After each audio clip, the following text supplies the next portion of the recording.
November महिन्यात 180 रुपये kilo असा उच्चांकी दर मिळालेल्या आल्याचे दर डिसेंबरपासून सातत्यानं घसरत आहेत. मुंबई बाजार समितीत 28 ते 38 रुपये प्रति किलो इतकाच दर मिळत असून शेतकऱ्यांचं नुकसान होऊ लागलंय. देशातील साखर हंगामाची आकडेवारी समोर आली आहे. सलग 3 वर्ष साखर उत्पादनात आघाडीवरती असलेला महाराष्ट्र चालू हंगामात पुन्हा मात्र पिछाडीवरती पडलाय. उत्तर प्रदेशात 87 लाख टन साखर निर्मिती झाली असून अद्यापही 48 कारखाने सुरू आहेत. देशातील कापसाचं उत्पादन 60 लाख गाठींवरती घटल्यामुळे कापूस आयात करावा लागतो. या पार्श्वभूमीवर उत्पादन वाढीसाठी केंद्र सरकारनं कापूस तंत्रज्ञान मिशन सुरू केलं असून राज्यातील अकोला, परभणी आणि राहुरी कृषी विद्यापीठात यावरती संशोधन करण्यात येणार आहे. राज्यातील बाजार समितीमध्ये 21,000 क्विंटल कांद्याची आवक झाली. यात अहिल्यानगर बाजारात उन्हाळ कांद्याची 12,000 क्विंटल अशी सर्वाधिक आवक झाली. कांद्याला कमीत कमी 1,000 रुपयांपासून ते 1,400 रुपयांपर्यंतचा सरासरी दर मिळालाय. पिकांचा उत्पादन खर्च आणि उत्पन्न याचा ताळेबंद अलीकडे जुळत नसल्यामुळे शेती बेभरवशाची होतीये. त्यातच यंदा कपाशीच्या BG2 पाकिटाची 37 रुपयांनी वाढ झाली. जिल्ह्यामध्ये यंदा 15 लाख पाकिटे लागण्याची शक्यता आहे. त्यामुळे उत्पादन खर्च किमान 5.55 कोटींनी वाढतोय. त्या तुलनेत कापसाला भाव मिळत नसल्यामुळे शेतकऱ्यांचं गणित बिघडलंय. 1 मे पासून तांदळाच्या निर्यातीसाठी केंद्र सरकारकडून नवीन टॅरिफ लाईन सिस्टीम लागू केली जाण्याची शक्यता आहे. वाणिज्य मंत्री जितेंद्र प्रसाद यांनी संसदेत ही माहिती दिली. केंद्र सरकार नवीन टॅरिफ लाईनसाठी ही प्रणाली तांदूळ आधारित प्रक्रियेच्या आधारावरती तसंच GI टॅग असलेल्या बासमती तांदूळ आणि इतर जातींच्या आधारावरती लागू होणार असल्याचं ते म्हणाले. रत्नागिरीत हवामानातील सातत्यपूर्ण बदलाचा परिणाम आंबा पिकावरती होतोय. त्यामुळे हवामानातील बदल हेच हापूसवरील नवं संकट आहे. यावर्षी एकूणच आंबा उत्पादन 30 ते 35% होतं. त्यातच अवकाळी पावसाचा फटका बसल्यामुळे जेमतेम 20 ते 25% आंबा हातात येईल असं चित्र आहे. PPF वरती एप्रिल ते जून 2025 या तिमाहीचा व्याजदर 7.1% कायम ठेवण्यात आलाय. PPF हा भारतातील दीर्घकालीन गुंतवणुकीचा सर्वात लोकप्रिय प्रकार आहे. प्राप्तिकर सवलत मिळवण्यासाठी या गुंतवणुकीचा वापर मोठ्या प्रमाणात केला जातो. गेल्या काही दिवसांमध्ये गगनाला भिडलेले सोन्या चांदीचे भाव अखेर ट्रम्प इफेक्टनं कोसळले. नागपुरात एप्रिल महिन्यात केवळ 5 दिवसात चांदी किलोमागे GST विना 12,400 रुपयांनी घसरली आहे तर 10 ग्रॅम शुद्ध सोनं 2,300 रुपयांनी उतरलंय. जानेवारी ते मार्च 2025 या 3 महिन्यांच्या काळात सोन्याच्या किमतीत तब्बल 17,000पेक्षा अधिक वाढ झाली. अमेरिकेचे अध्यक्ष डोनाल्ड ट्रम्प यांनी लादलेल्या प्रतिपूर्ती शुल्कामुळे जागतिक बाजारपेठेबरोबरच शेअर बाजारावरती सुद्धा त्याचा परिणाम झाला. त्यामुळे गेल्या 3 दिवसात सोनं दरात 2700 रुपयांनी घसरण झाल्यामुळे ग्राहकांना काहीसा दिलासा मिळालाय. गोव्यामधील वास्को द गामा इथून ते बिहारमधील मुझफ्फरपूर येथे साप्ताहिक एक्सप्रेस चालवण्याचा निर्णय घेण्यात आलाय. या रेल्वेगाडीला कल्याण पनवेल रोहा चिपळूण रत्नागिरी सावंतवाडी रोड इथे थांबा असल्यामुळे कोकणवासियांसाठी ही रेल्वेगाडी फायदेशीर ठरणार आहे. अवकाळी पाऊस आणि ढगाळ वातावरणामुळे 3 ते 4 दिवस उन्हापासून दिलासा दिल्यानंतर उन्हाची काहिली पुन्हा वाढली आहे. आकाशातून ढगांची गर्दी हटताच उन्हाळ्याच्या झळा तीव्र झाल्यात.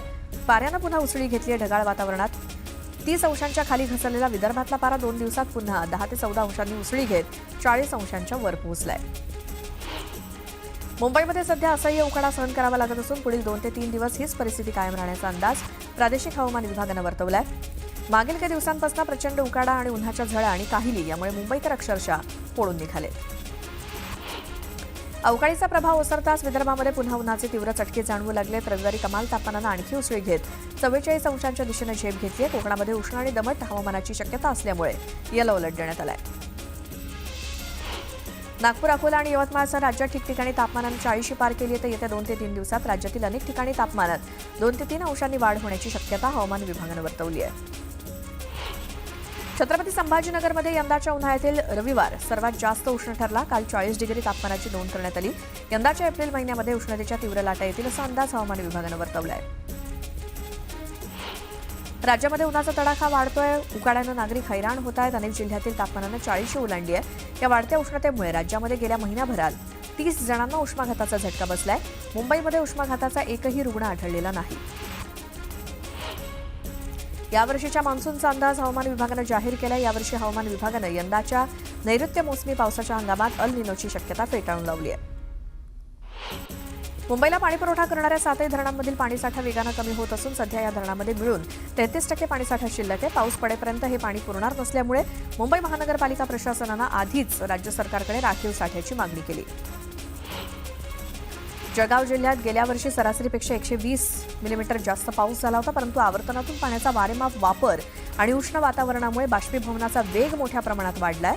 अजूनही 3.5 ते 4 महिने शिल्लक आहे. तो जलसाठा पुरवण्यासाठी जिल्हा प्रशासनाला कसरत करावी लागणार आहे. कोकण किनारपट्टीवरील परराज्यातील लोकांची अवैध मासेमारी, एलईडी पर्सिन मासेमारीमुळे मत्स्य उत्पादनात मोठी घट होते. त्यातच एप्रिलपासून कोकणच्या किनारपट्टीवरती निर्माण होणारे पावसाळी वातावरण आणि त्यानंतर 2 महिने येणारी शासनाची मासेमारी बंदी, त्यामुळे आगामी 5 ते 6 महिने कोकणातील यांत्रिकी मासेमारी बंद असणार आहे. त्यामुळे मासेमारी व्यवसायासोबतच त्यावरती अवलंबून असलेल्या इतर उद्योग व्यवसायांना सुद्धा आर्थिक फटका बसणार आहे. महापुरामुळे कोल्हापूर आणि सांगली शहरातील होणारं नुकसान टाळण्यासाठी महापुराचे अतिरिक्त पाणी दुष्काळी भागाकडे वळवण्यात येणार आहे. पूर नियंत्रणाअंतर्गत 1200 कोटींच्या कामांना जागतिक बँकेने मंजुरी दिली आहे. त्यापैकी 1000 कोटींची कामं निश्चित करण्यात आली आहेत.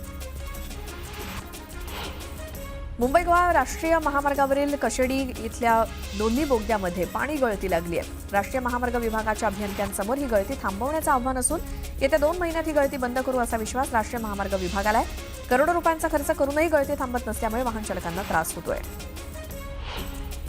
अलमट्टी धरणाची उंची वाढवण्याबाबत सर्व संबंधित राज्यांची 15 दिवसात बैठक घेण्याचं आश्वासन केंद्र सरकारनं कर्नाटकच्या शिष्टमंडळाला दिलं आहे. आंध्र प्रदेश, तेलंगणा आणि महाराष्ट्र या 4ही राज्यांचा या धरणाची उंची वाढवण्याला विरोध असल्यामुळे अलमट्टीचा वाद पुन्हा एकदा उफाळून येण्याची शक्यता आहे.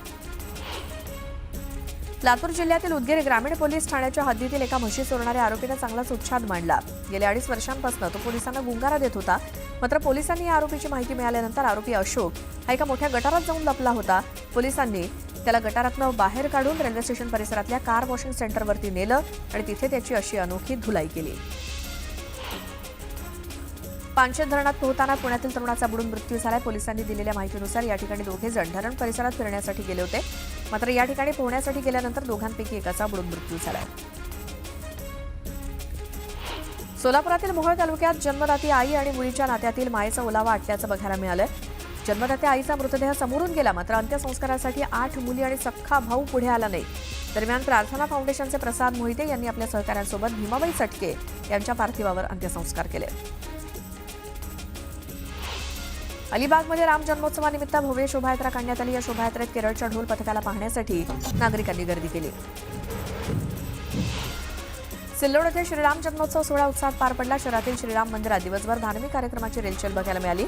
संध्याकाळी श्रीराम जन्मोत्सव रामनवमी निमित्तानं शहरातील त्रिवेणी गल्ली भागातील श्रीराम मंदिर येथून दरवर्षी प्रमाणे भव्य शोभायात्रा काढण्यात आली. वणीगडावरील सप्तशृंगी देवीच्या चैत्र उत्सवासाठी हजारो भाविकांचे जथ्थे वणीगडाकडे रवाना झालेत. तर यात्रा उत्सवासाठी खानदेशातील हजारो भाविक पायी हे वणीगडाकडे जातात. 4 दिवस पायी प्रवासानंतर चैत्र पौर्णिमेला हे सर्व भक्त सप्तशृंगी देवीचं दर्शन घेऊन आपापल्या गावाकडे परतत असतात. खानदेशाचे आराध्य दैवत म्हणून ओळखल्या जाणाऱ्या गडावर जाण्यासाठी भक्तांचे जथ्थेच्या जथ्थे पायी गडाकडे रवाना झालेत. आजच भक्तांना सेवा म्हणून जागोजागी अनेकांकडनं भंडारा, ताक वाटप, पाणी वाटपाचं आयोजन देखील करण्यात आलंय. त्यातील एका ठिकाणी भक्तांना ताक वाटप सुरू असताना या ठिकाणून जाणाऱ्या कृषीमंत्री माणिकराव कोकाटे यांनी देखील आपला ताफा थांबवत अनेक पायी चालणाऱ्या भक्तांना ताक वाटप करत त्यांची विचारपूस देखील केल्याचं बघायला मिळालं. परभणी शहरासह जिल्हाभरात रामनवमीचा उत्सव उत्साहात साजरा करण्यात आला. शहरातील प्रमुख रस्त्यावरून काढण्यात आलेल्या मिरवणुकीमध्ये आकर्षक देखावे सादर करण्यात आले. पुण्यात सुद्धा रामनवमीचा मोठा जल्लोष बघायला मिळाला. शहरातील विविध भागात यावेळी पारंपरिक पद्धतीनं शोभायात्रा काढण्यात आली. अनेक मंडळांनी यावेळी प्रभू श्रीरामाची भव्य प्रतिकृती साकारली होती.